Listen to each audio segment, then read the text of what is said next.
और आज परिवार को सौंपे जाएंगे शहीदों के पार्थिव शरीर। जयपुर पहुंचा झुंझुनू के 2 शहीदों का पार्थिव शरीर। झुंझुनू के अजय नरूका बिजेंद्र सिंह शहीद, बंगाल के दार्जिलिंग के ब्रिजेश थापा हुए शहीद, आंध्र के श्रीकाकुलम के डी राजेश शहीद हुए और आज इन सभी शहीदों का पार्थिव शरीर उनके परिजनों को सौंपा जाएगा।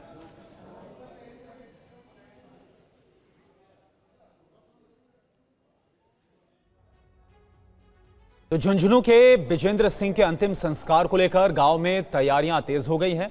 दोपहर के बाद पैतृक गांव डुमोली कला में सैन्य सम्मान के साथ उनका अंतिम संस्कार किया जाएगा। वहीं परिवार में गम का माहौल है। शहीद की मां धोनी देवी और पत्नी अंकिता बार बार बेसुध होते जा रहे हैं।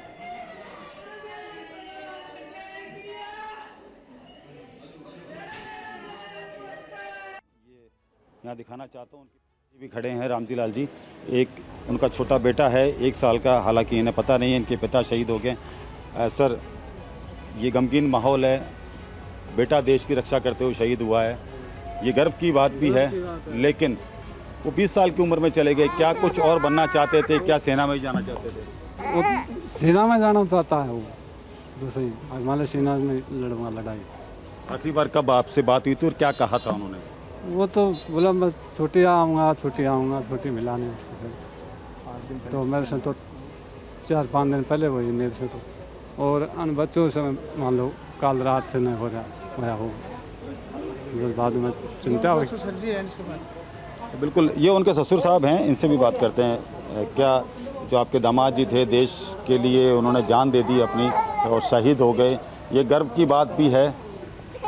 सर, ये दुख की बात भी है कि वो अभी हमारे को दामाद दोबारा दिखाई नहीं देंगे, बट गर्व की बात भी है कि वो देश के लिए न्यौछावर हो गए। हम भी आर्मी में थे, 3 भाई थे, हम रिटायरमेंट आ गए, लेकिन हमारे को ये सौभाग्य प्राप्त नहीं हुआ। आज हमारे दामाद को ये सौभाग्य प्राप्त हुआ। हमें इस चीज़ के लिए गर्व है भारत माता की। आंखें नम हैं इनकी और देख सकते हैं कि पूरा परिवार है और यहाँ पर जो महिलाएं हैं उनका रो रो के बुरा हाल है। यहाँ आप देख सकते हैं, ये माहौल मैं दिखाना चाहता हूँ एक बार। उम्र में 20 साल की उम्र में चले गए सेना में। वो हमेशा कहते थे मैं सेना में जाना चाहता हूँ, देश के लिए, भारत माता के लिए मैं सेवा करना चाहता हूँ।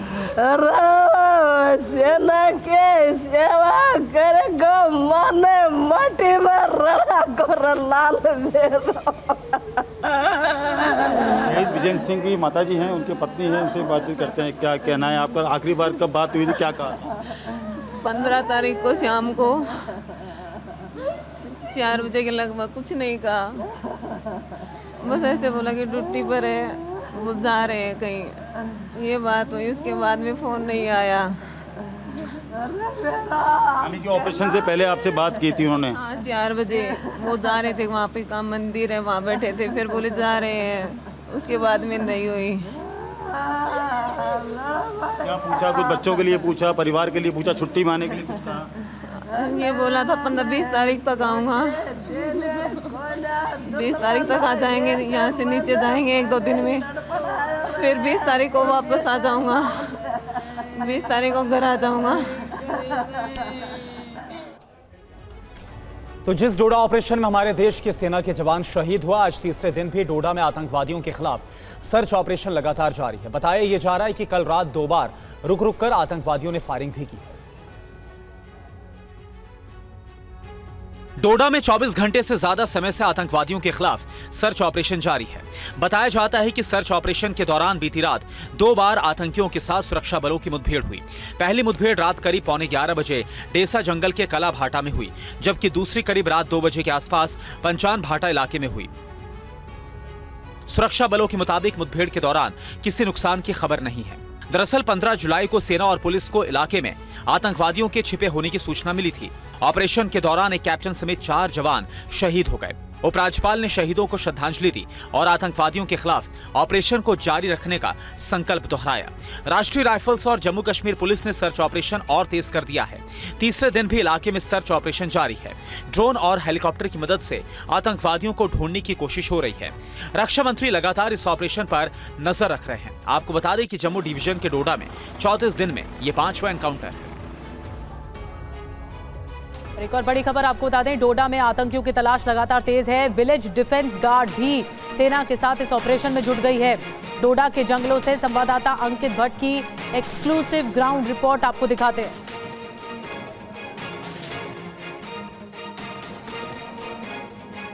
डोडा के घने जंगलों में सुरक्षा बलों और सेना की तरफ से ऑपरेशन कोटी का आज तीसरा दिन है। डोडा के घने जंगलों में, देसा के घने जंगलों में लगातार सुरक्षा बल आतंकियों के खिलाफ महा ऑपरेशन चला रही है। आशंका जताई जा रही है कि 2 से 3 आतंकी इन घने जंगलों में छुपे हो सकते हैं। वहीं इस समय मैं मौजूद हूं डोडा के घने जंगलों में। लोकेशन नहीं बता पाऊंगा सुरक्षा कारणों की वजह से। इतना मैं बता सकता हूं कि डोडा के एक घने जंगल है जहां पर वीडीजी यानी कि विलेज डिफेंस गार्ड, ये वो लोग हैं जिन्होंने 90 के दशक में आतंकवाद का इन इलाकों से सफाया किया था और आज अलग अलग इलाकों में यही लोग जो है वो ऑपरेशन चला रहे हैं ताकि आतंक का सफाया जो है वो किया जा सके।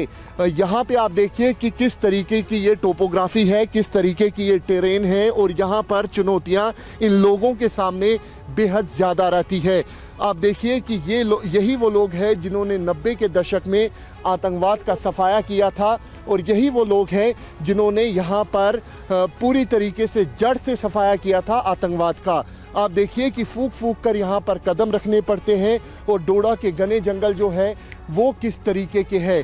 साहब हम देख रहे हैं ऊंची ऊंची चट्टानें हैं, यहाँ पे कई नेचुरल केव्स भी रहती है। जी सर, तो इसमें ये है सर कि आज कल भी ये आपको पता है कि एनकाउंटर हुआ था उधर, तो उधर से हम कल शाम से लगे हैं ऑन ड्यूटी लगे हैं सर। और 24 घंटे हो गए हमको इधर जंगल में ये ड्यूटी देते हुए।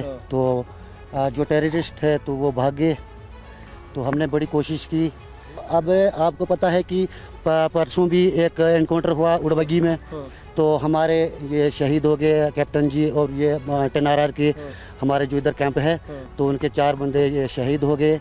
उसके बाद हमने लगातार प्रोटेस्ट करते रहे हम। आपके लोगों ने लगातार? बिल्कुल लगातार। और कल हमारे इसी भाटा एरिया में तो उधर भी हमने मिलिटेंट्स देखे, तो उनका पीछा किया हमने। पीछा किया एक जगह है सर कि हमारे पास थोड़ा एक कमी है कि ऑटोमेटिक हथियार आप चाहते हैं कि ऑटोमेटिक राइफलें आपको दी जाए सर, क्यों आतंकवाद का सामना कर सकते हैं।